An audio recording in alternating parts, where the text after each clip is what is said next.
My neighbor claimed my garden attracted bees and demanded I remove it, arguing I'm allergic, so you have to change your yard. When I refused, she sprayed chemicals over the fence, killing all my plants. Smiling, she said, "Problem solved. You're welcome." I quietly called environmental services and said, "Your illegal use of pesticides just got you fined." I never thought I'd be at war with a woman living 10 feet from my kitchen window. But life has a funny way of throwing crap at you when you least expect it. I live just outside Dayton, Ohio. Small, quiet neighborhood. I bought my house about 7 years ago after my divorce. Needed something to ground me. That's when I started gardening. Not just tomatoes and cucumbers. I mean rows of vegetables, herbs, wildflowers, even a couple of blueberry bushes. It's how I stay sane. I work from home doing remote IT, so having my hands in the dirt kept me from losing it during those long stretches alone. Things were peaceful until Carla moved in next door last spring. Carla was maybe late 40s, always dressed like she was heading to a golf club, and always had something to say. She wasn't warm, didn't bring cookies or say hi when she moved in. Instead, the first time we talked, she was already complaining. She leaned over the fence one morning, arms crossed tight over her chest. "Are those sunflowers?" I nodded. "Yeah, they do great this time of year. Bees love them." She frowned like I'd said I was breeding wasps. "That's a problem. I'm severely allergic to bee stings. I carry an EpiPen." I tried to be polite.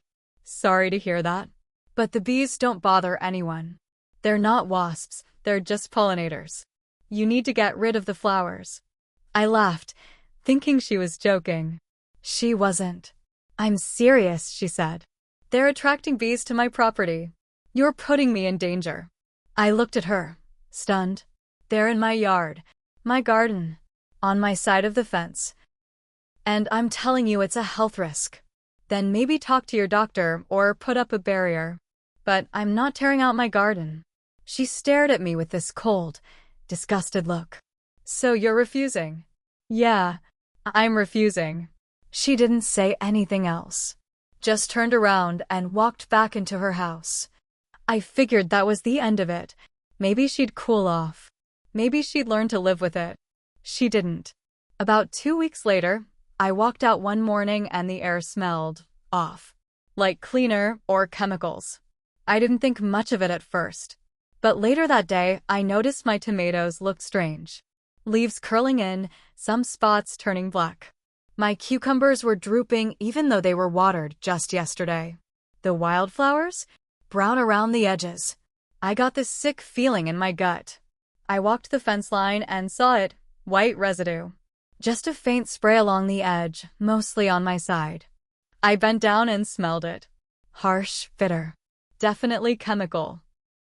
I felt my heart start to pound. I knew exactly what had happened. I checked my security cam, but the lens didn't catch that angle of the yard. That week, I didn't sleep much. I started documenting everything, photos of the damage, notes about when I noticed it. I even kept samples of the leaves in a plastic bag. I felt paranoid, but I knew Carla had done something. Then she confirmed it herself. 3 days after I first smelled the chemicals, I saw her outside watering her potted plants. I walked up to the fence holding one of my dead sunflower stalks. "Did you spray something on my plants?" I asked, straight out. She didn't even flinch. "I fixed your bee problem. You killed my garden." She shrugged. "They were a hazard. That's illegal." She smiled at me, really smiled, like she was proud of it. "Then go ahead. Call someone. I'm protecting my health. I'm not going to let your hobby send me to the ER." I wanted to scream. I wanted to climb over that fence and dump every last bag of her potting soil into her stupid koi pond. But I didn't. I kept my voice level. "You'll regret this." She smiled even wider. "I doubt it." I walked back into the house and sat down at my desk. My hands were shaking. I stared at the photos, the dead leaves, the empty soil. That garden meant something to me. It wasn't just plants. It was time, peace, therapy. She'd ripped it out like it was nothing. So, I picked up the phone. I called environmental services first. I didn't tell them everything, just enough. That a neighbor may have sprayed restricted-use chemicals near a shared property line. That my plants were dead. That I had photos. They told me someone would come out to inspect. Then I called the county extension office.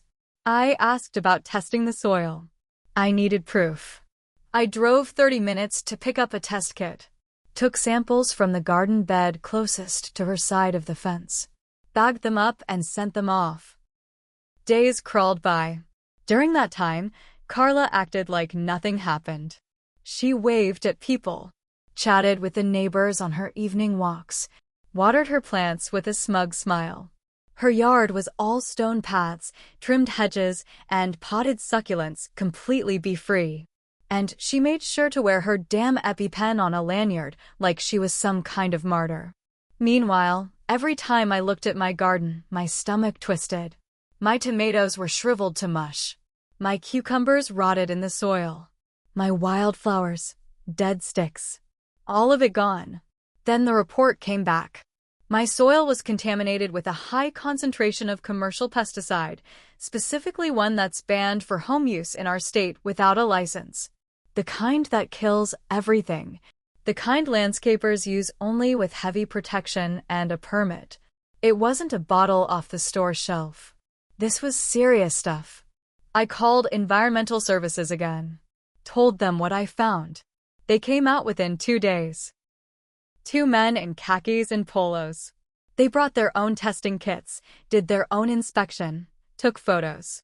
I stood back and let them work. I didn't tell Carla they were coming. I wanted her to be surprised. She was. I was inside when I heard her voice outside the window, loud, tight, defensive. What do you mean restricted pesticide? I peeked through the blinds. She was standing by the fence, arms folded, clearly irritated. The older inspector was calm but firm. We're just collecting samples. If we find illegal substances, we'll follow protocol. I have a right to protect my home. I told that neighbor I was allergic. He didn't respond to that. Just kept working. That night, I sat on my back porch with a drink and stared at the wreckage of my garden. I felt like I'd been robbed. Not just of vegetables, but of peace. This was my home. My place. And she'd violated it. 2 weeks later, I got the update. They'd confirmed it. She had used a banned pesticide. She didn't deny it. Just said she didn't know it was illegal. Claimed she got it from a friend who does pest control. Didn't matter. She got hit with 2 violations. One for using a banned chemical. Another for application without a license near a residential property line. The fines were steep. Over $4,000 total. I found out through a friend down the block that she tried to fight it. Claimed she was being harassed. But her attitude didn't help. Apparently, she even made a scene at the county office, accusing the whole neighborhood of being against her. She stopped waving after that. She didn't speak to anyone, really. Just stayed inside most days. The blinds were always closed. And the smile gone. Then came the next twist. She got served. Another neighbor, a young couple 2 houses down, had just adopted a puppy. The dog had gotten sick not long after Carla sprayed. Turned out, the runoff from her chemicals flowed downhill toward their yard. Their vet bills? Nearly $1,200. They were suing for damages. That, apparently, was the final straw. Within a month, her house was listed for sale. But I wasn't done yet. When I saw the for sale sign in Carla's yard, I didn't celebrate. Not yet. I knew better. People like her don't leave quietly. She didn't mow her lawn once after listing the house. Let her trash bins sit out for days. Kept the porch light on all night, like a spotlight on her empty driveway. The blinds never opened. A neighbor told me she even installed blackout curtains. I kept to myself. Watered what was left of my garden.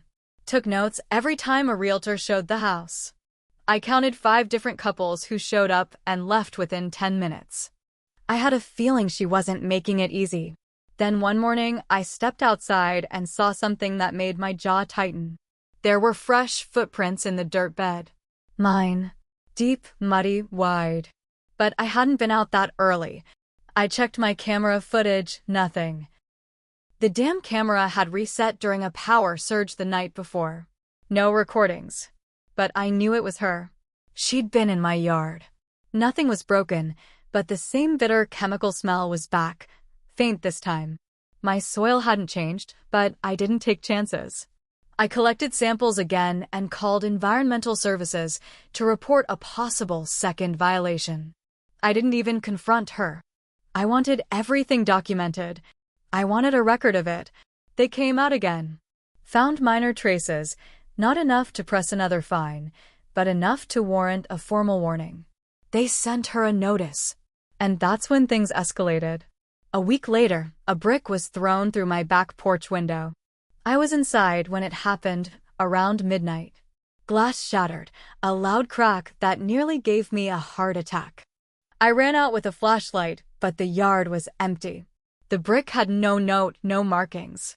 Just dirt. I didn't need a note. I knew who did it. I called the sheriff's office. Filed a report. An officer came by, asked the usual questions. I told him everything about the pesticides, the fines, the tension. He took notes and said he'd patrol the neighborhood more often. But without a witness or video, there wasn't much he could do. Still, that visit must have rattled her. 3 days later, I heard yelling. Loud, sharp. I stepped out and saw Carla arguing with 2 people in business suits, her realtors. They were standing at the curb, hands on hips, visibly annoyed. I'm not lowering the price, she snapped. I know what this place is worth. The man looked exhausted. You've had one offer in 3 weeks, and you scared them off. They were nosy. I don't want nosy neighbors. I went back inside before they saw me. But I couldn't help smiling. A few nights later, I saw her moving boxes. Not many, just a few.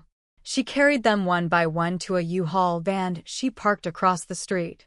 No movers. No help. Just her, in the dark, sweating and angry. But she didn't leave. She stayed another 2 weeks. That's when the next twist hit. I got a knock on my door. It was the young couple who were suing her, the ones with the sick puppy. We got a letter from her lawyer, the guy said, holding out the envelope.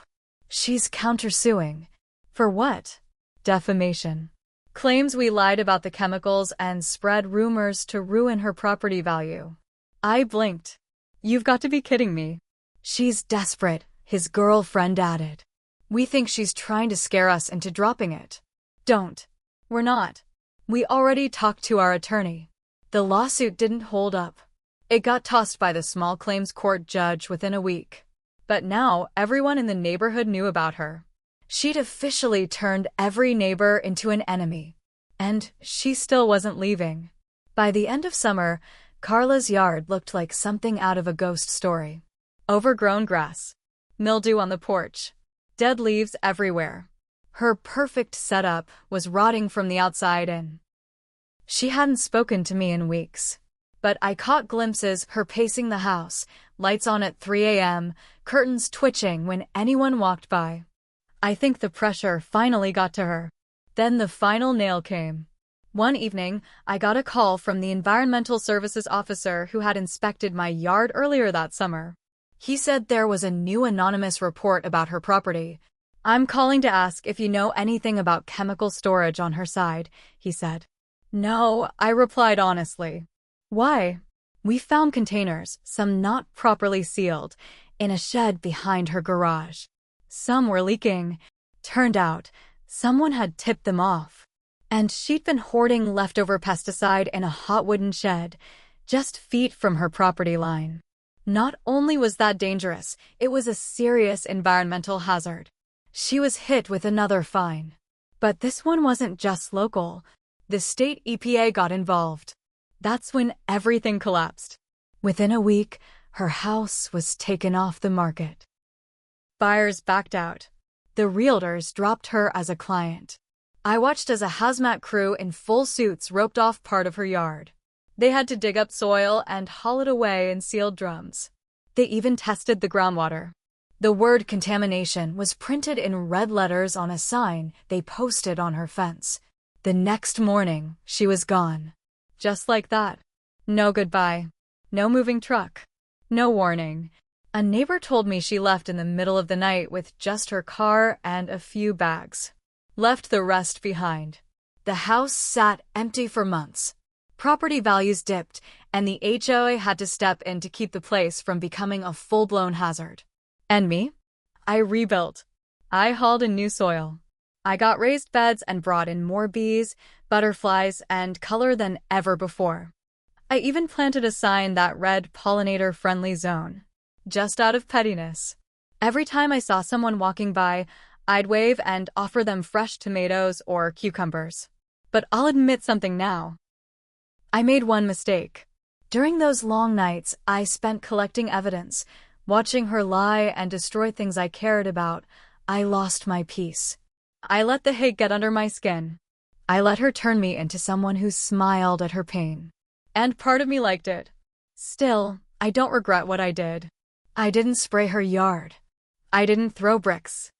I didn't break the law. I just watched her drown in her own poison.